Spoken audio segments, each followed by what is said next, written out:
Hey guys, it's Kelly. So today I'm going to be sharing my top 10 books for 2020. As per usual, I always wrap up the year with my favorite books of that particular year. So for 2020, I ended up reading 70 books, which was great. I definitely enjoyed most of the books that I read this year, but definitely 10 books were my favorite. I picked 10 books that stood out to me the most, so today I will be sharing those books with you guys. They'll be starting from number 10 and we'll be counting down to number 1, which will be my ultimate favorite book for the year of 2020. So let's get started. Starting at number 10, I have The Ocean at the End of the Lane by Neil Gaiman. This story follows a man who returns to his childhood home where he recounts adventures that he shared with this remarkable girl named Leigh. I listened to this on audiobook, which was narrated by the author himself, Neil Gaiman, which I definitely felt like it made the experience a lot more immersive and more encompassing. It's also a little bit hard to explain, but I definitely enjoyed it. It had a lot of sense of nostalgia because this man was recounting his childhood and the adventures that him and Leigh went on. Although it was a lot more extraordinary than my own imagination could muster, it definitely reminded me of stories that I would come up with as a child. So the next book I have at number 9 is Pachinko by Min Jin Lee. This story follows 4 generations of a Korean family who moved to Japan and uproot their entire lives.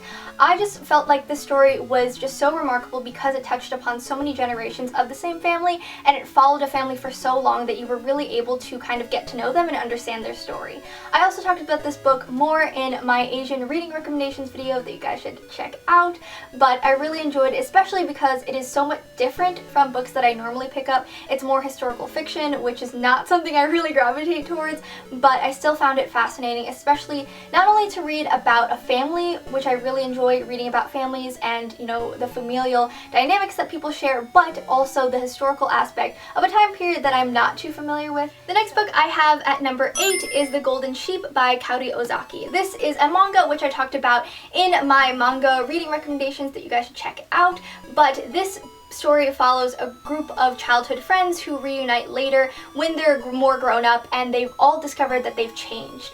I really enjoyed it. Definitely such a nostalgia factor of just talking about friendships and who you were as children versus who you are in your adolescence. So I really enjoyed it. Also really enjoyed the art style as well. The next book I have at number 7 is The Body Papers by Grace Talusan. This is a memoir written by the author that recounts her life as a Filipino American. I've talked about this book before in my Asian reading recommendations video and I absolutely enjoyed it. As I probably said before, I loved this book so much because of the fact that I was able to relate so much to Grace's story as a Filipino American myself, and a lot of the sentiments that she had were some things that I shared myself, but I could never exactly put into words or verbalize the exact feelings that I had, but I think Grace did it wonderfully. The next book I have at number 6 is The Patron Saints of Nothing by Ribay. This story follows a Filipino American named Jay who goes back to the Philippines after discovering that his cousin June had been murdered. This story, once again, I love reading something that is so close to home. Like I said before, as a Filipino American myself, I related so much to Jay and to Jay's character. It was just so nostalgic in a sense of when he went back to the Philippines, all of the feelings that he had felt were things that I experience every time I go back to the Philippines. You know, the disconnect from your culture, but also just that feeling and sense of belonging that you also simultaneously have. Being raised in America but having the values of a Filipino, it's just so remarkable to see within the pages of book, which is why I absolutely loved this book. There are moments where I felt like I was gonna cry because I just related to Jay and what Jay was going through so much. I think it definitely spoke volumes about the cultural sentiments that were placed in this novel, which is what I absolutely loved. And I think this book also talks about important points of the current events happening in the Philippines with the current government. So that's another reason why I do think that this book is really important. The next book I have at number 5 is Ninth House by Leigh Bardugo. This story follows Alex Stern, who is an unlikely student at Yale University, and she is in charge of overseeing the activities of Yale's secret societies. Yet these occult activities prove to be a lot more sinister and a lot more extraordinary than she had initially anticipated. I absolutely had so much fun reading this book. It had so much, like, you know, the dark academia aesthetic. I got really into that in the month of October, so this book was like absolutely perfect, fit the bill. I love reading about stories set in schools and the fact that this was like a real university based on like real Yale secret societies, which I found just so fascinating and so cool. I do wish there was a little bit more school aspect, but I absolutely enjoyed, you know, blending of the extraordinary with also the mundane, which this book does perfectly. So I really enjoyed it. The next book, or rather series, I have at number 4 is An Ember in the Ashes by Sabaa Tahir. In the Martial Empire, defiance means death. Elias, who is a soldier of the Martial Empire, and Leigh, who is a slave, meet and find that their destinies are forever intertwined.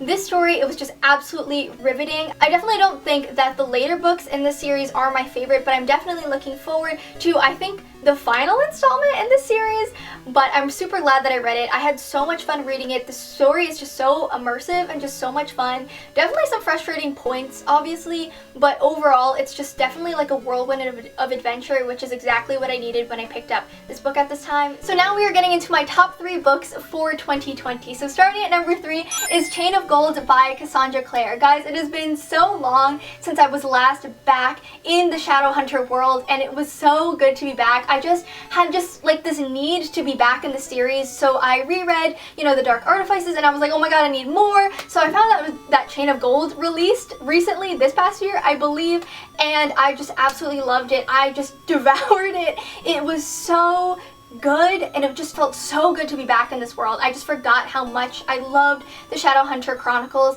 So Chain of Gold, it follows the generation after the Infernal Devices. So I'm not going to say much because it's spoiler alert, but really enjoyed it. It definitely took me a while to kind of get used to this world again, I think, because I've been so removed from this world, especially like after the Infernal Devices, because it's been so long since I read the Infernal Devices. But it was just great to be back. I absolutely loved it. It was wonderful, and I just love these characters, and I'm so excited to continue to read the series. Then next, at number 2, is the Truly Devious series by Maureen Johnson. This story surrounds Ellingham Academy, which is a famous private school in Vermont for the brightest inventors, artists, and thinkers, founded by Albert Ellingham. Shortly after the school is open, Albert Ellingham's wife and daughter are kidnapped, and their kidnapping remains one of the greatest unsolved mysteries in America. Several years later, Stevie Bell has one goal entering Ellingham Academy, which is to solve this cold case. But this case proves to be a lot more difficult than she initially anticipated. This story was just so engrossing, and I was just consumed by this story. I wanted to know everything, and I wanted to read everything as soon as possible. I really enjoyed it, and it was just so much fun. So that's why it's number 2 on my list for the year of 2020. And finally, at number 1, probably predictable. Maybe you all have guessed it. If you're new here, maybe not. But at number 1 for my top 10 books of 2020 is Trials of Apollo, Tower of Nero by Riordan, the final book in the Trials of Apollo series. So if you guys haven't seen, I did vlog my experience reading this book that you guys should check out. And if you know what happens at the end of that vlog, like, spoiler, I cried at the end of reading this. If you guys don't know what this series is, this series follows Apollo as stated in the Trials of Apollo as he's trying to regain his favor from Zeus. He's been turned mortal and has to undergo these trials to try to become a god in Olympus once again. Like so many other people have grown up with this story, and I'm one of those people that have seen, you know, follow these characters from the world of Olympus, from Percy Jackson's world, since I was like 11 years old, and now I'm like in my 20s.